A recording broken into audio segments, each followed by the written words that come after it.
అందరికీ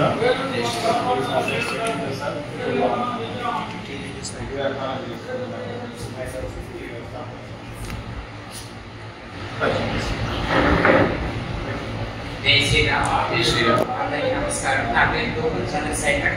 906 అనేటువంటి సంస్థకి లీగల్ సెల్ ఆర్టీ సమాచార డిపార్ట్మెంట్ వృత్తిరీత్యా అడ్వకేట్ జిల్లా కోర్టులో ప్రాక్టీస్ చేస్తున్నాను.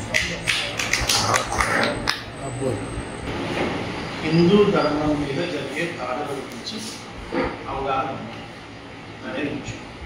కొన్నిటిగా ఉంటుంది కానీ పూర్తిగా అవగాహన ఉండదు. పూర్తిగా అనేది ఎవరికి తెలియదు, నాకు తెలియదు. ఓకే, పూర్తిగా అనేది ఆ కాన్సెప్ట్ ఎక్కడ కూడా ఉండదు. ఇప్పుడు ఏదైనా చూసిన దాని వరకు నాకు తెలుస్తుంది, మీరు చూసిన దాని వరకు మీరు తెలుస్తుంది. కాబట్టి ప్రతి ఒక్కరికి కూడా లిమిటేషన్ అనేది ఉంటుంది. అక్కడ వరకు మనం తెలుసుకుంటాం. కానీ బేసిక్ పాయింట్స్ మన ధర్మం మీద ఎవరెవరు క్రిస్టియన్స్ ఏ విధంగా చేస్తున్నారు, ముస్లిమ్స్ ఏ విధంగా చేస్తున్నారు, ఈ కమ్యూనిస్టు ఇట్లా ఎవరెవరు ఏం చేస్తున్నారు బేసిక్ తెలుస్తుంది. ఇక్కడ మనందరికీ కూడా హిందూ ధర్మం మీద దాడులు జరుగుతున్నాయనే తెలుసు. ఓకే, మళ్ళీ మళ్ళీ అవే అవే అవే అవే చెప్పుకోవడం వల్ల ఉపయోగం లేదు, నాకు తెలిసినంత వరకు. ఎందుకంటే ఇక్కడ కూర్చున్న వాళ్ళందరూ కూడా దాదాపుగా ఈ సోషల్ మీడియా అంతా ఫాలో అవుతున్నారు. ఈ క్రిస్టియన్స్ మతం మార్చేది తెలుసు, వాళ్ళు ఇచ్చే సాక్ష్యాలు తెలుసు, లవ్ జిహాద్ కేసులు అన్నీ మీ అందరికీ తెలుస్తున్నాయి. మళ్ళీ దాని గురించి మళ్ళీ మనం మొత్తం ఇచ్చి మాట్లాడుతుంది అక్కడ అడ్వేజ్ అయిపోయింది. ఇప్పుడు మనం ఏం చేయాలి అనేది కాన్సెప్ట్. సమస్యలు ఉన్నాయి, ఓకే, సమస్యకి పరిష్కారం ఏంటనేది ఇప్పుడు కాదు. మనం ఇప్పుడు చూడు ఏం చేస్తున్నామంటే అదిగో అక్కడ అది జరుగుతుంది, ఇక్కడ ఇది జరుగుతుంది, ఎప్పుడు అదైపోతుంది, ఓకే అయిపోయిందా 3 గంటల టైం మీటింగ్ క్లోజ్, ఎవరింటికి వెళ్ళిపోవాలి. సమస్యల గురించి తెలుసుకుంటున్నాం కానీ పరిష్కారం ఏమి అనేది కావాలి. ఓకే, ప్రతి విషయానికి ప్రతి సమస్యకు ఒక పరిష్కారం ఉంటుంది. దానికి కారణం ఏంటనేది తెలుసుకుంటే ఆ పరిష్కారం అనేది మనం తేలిక చేసుకోవచ్చు. ఇప్పుడు మీ దగ్గర నుంచి నాకు కావాలి, ఏ సమస్యను మీరు గమనించండి, దానికి మనం ఏం చేస్తే బాగుంటుంది అనుకుంటున్నారు. ఇప్పుడు దాకా ఏంటంటే ఏదో 2 గంటలు చెప్పేస్తాం అయిపోయిందా, మనం ఇప్పుడు ఏం చేయాలి, ఏ సమస్య అనేది డిస్కస్ చేయాలి. ఓకే, ఇది కేవలం ఇక్కడ కూర్చున్నాం మేము నలుగురు మాట్లాడేది కాదు. ప్రతి ఒక్కళ్ళు మాట్లాడండి, ప్రతి ఒక్కళ్ళు మీ దృష్టిలో ఉన్న సమస్యలు చెప్పండి, దానికి ఏం చేయాలో మనం తెలిసింది. ఇప్పుడు చూడు సమస్యలు ఉన్నాయి ఉన్నాయి ఉన్నాయి అనుకోండి, దాని పరిష్కారం అనేది ఇంకొద్దాం. ఇన్నేళ్ళైంది, దాదాపు 8 ఏళ్ళు దీనిలో వచ్చి చాలా వరకు ప్రతి సమస్యకి మనం పరిష్కారం ఏర్పాటు చేయించాం. కానీ అది ఇంకా అందరిలోకి వెళ్ళాలి. అందుకోసము ఇప్పుడు మనం ఇది చర్చ, సమస్య ఏంటి, దానికి పరిష్కారం. ఓకే, ఒకటి మళ్ళీ పరిష్కారం కూడా 2 రకాలుగా ఉంది.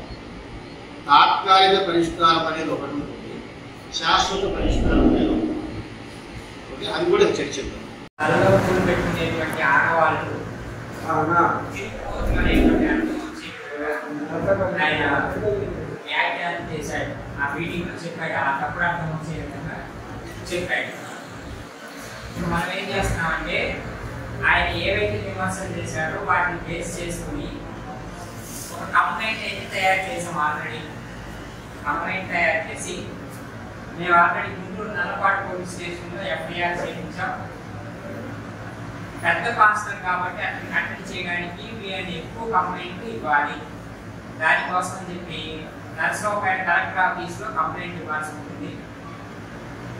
ఇవరికి స్పందన కార్యక్రమం అని చెప్పేవాళ్ళు. ఇప్పుడు దాన్ని ప్రజా ఫిర్యాదుల పరిష్కార వేదిక అంటున్నారు. అన్ని డిపార్ట్మెంట్ల వాళ్ళు గ్రామ స్థాయి నుంచి రాష్ట్ర స్థాయి దాకా అన్ని డిపార్ట్మెంట్ల వాళ్ళు ప్రతి సోమవారం కూడా ఈ కార్యక్రమం నిర్వహిస్తున్నారు. అక్కడ ఉంటే అధికారులు ఏదైనా బిజీగా ఉంటే కార్యక్రమం క్యాన్సిల్ చేస్తామని ముందు రోజు పేపర్ ఇస్తారు. రేపటి రోజు ఈ కార్యక్రమం జరగట్లేదు, ఎవరు వచ్చి ఇబ్బంది పడద్దు, ఇంకో సోమవారం అనేది చెప్తారు. ఉంటారు. అట్లా పల్నాడు జిల్లా కలెక్టర్ గారికి అంటే నర్సరావుపేటలో కలెక్టర్ గారికి ఈ భాస్కర్ మీద ఆల్రెడీ మీకు కంప్లైంట్ తయారు చేసాం, అది మీకు పీడిఎఫ్ రూపంలో కూడా తీసుకొచ్చాం, కావాల్సిన వాళ్ళకి అందిస్తాం మేము. దాన్ని ఒక సంతకం పెట్టి కలెక్టర్ ఆఫీస్లో ఇవ్వడం, మీరు చేయాల్సింది ఏం లేదు. దానికి సంబంధించిన చట్టాలు సెక్షన్లు అయ్యేది నేను యాడ్ చేశాను, తయారు చేశాను, దానికి సంబంధించిన ప్రూఫ్లన్నీ సబ్మిట్ చేసాం, వీడియో లింకులు పెట్టాం, అవన్నీ కూడా చేసాం. ఆల్రెడీ పని అంతా జరిగిపోయింది. ఒక వ్యక్తి అక్కడ కంప్లైంట్ ఇస్తే స్పందనలో కంప్లైంట్ ఇచ్చినప్పుడు మన పేరు, ఆధార్ నెంబర్, ఫోన్ నెంబర్ ఇస్తాడు. ఆ నెంబర్కి ఫస్ట్ సారి ఒక కాల్ వస్తుంది, మీరు ఏ సమస్య మీద కంప్లైంట్ పెట్టారు, ఏంటి మీ సమస్య చెప్పండి అని. అప్పుడు మనం ఏం కంప్లైంట్ ఇచ్చామనే విషయం గురించి చెప్పాలి, అది ఒకసారి కాల్ వస్తుంది. దానికి సంబంధించిన ప్రభుత్వ అధికారులు మనకి ఆ స్పందనలో కంప్లైంట్ ఇచ్చినప్పుడు ఒక రసీదు అక్నాలెడ్జ్మెంట్ ఇస్తారు, మీకు సంబంధించిన డీటెయిల్స్, ఒక గ్రీవెన్స్ నెంబర్తో ఒక రిసిప్ట్ ఇస్తారు. ఆ రిసిప్ట్లో ఇన్ని రోజుల్లోపు మీ సమస్య పరిష్కరిస్తాము, పలానా అధికారి మీ సమస్య పరిష్కరిస్తారు, ఎంఆర్ఓను, ఆర్టీఓను, మున్సిపల్ కమిషనర్ను, ఆయన ఫోన్ నెంబర్తో ఆ అధికారికి సంబంధించి అప్పచెప్తున్నాము ఇది. ఎందుకంటే మనం ఇచ్చేది కలెక్టర్ ఆఫీస్లో కదా, కలెక్టర్ ఆఫీస్లో ఇస్తే కలెక్టర్ చేస్తాడు దాని ఉద్దేశం. అది మున్సిపాలిటీకి సంబంధించినది నర్సరావుపేట మున్సిపాలిటీకి వస్తుంది, గ్రామ పంచాయతీ అనుకోండి ఆ పంచాయతీ ఆఫీస్కి వస్తుంది, అట్లా వస్తుంది అన్నమాట. ఎవరు పరిష్కరిస్తారని ఆ అధికారి పేరు, ఫోన్ నెంబరు దాంట్లో ఉంటుంది అనమాట. మీరు ఆ రిసిప్ట్ తీసుకున్నాక నా పోటీ వాళ్ళకి అబ్బాయి నెంబర్ చెప్పేసేయండి. నేను ఇక అధికారికి ఫోన్ చేసి ఇలా మా వాళ్ళ సమస్య మీద కంప్లైంట్ ఇచ్చారు, కంప్లైంట్ ఇచ్చారు, ఎంతవరకు పని చేశారు అని మేము ఎవరు పడతాం, అని మా పని. మీకు ఒకసారి మీ సమస్య ఏంటి అని ఫోన్ చేస్తారు. ఇంటర్నల్గా ఈ ప్రాసెస్ అంతా జరుగుతుంది. బయటపడటం వల్ల అన్ని రోజుల్లోపు వాళ్ళ సమస్యను పరిష్కరించి పై అధికారికి రిపోర్ట్ సబ్మిట్ చేసుకోవాల్సి ఉంటుంది. ఎందుకంటే కలెక్టర్ ఆఫీస్ నుంచి కింద కదా వచ్చింది, ఆటోమేటిక్గా కలెక్టర్కి రిపోర్ట్ ఆ సమస్యను క్లోజ్ చేసామా లేదా రిపోర్ట్ అనేది పైకి పంపించుకోవాలి. దానికోసం కూడా వాళ్ళు పనిచేస్తారు. ఆటోమేటిక్గా మేము వెంటబడుతూ ఉంటాము, ఎంక్వైరీ జరిగేది జరుగుతుంది.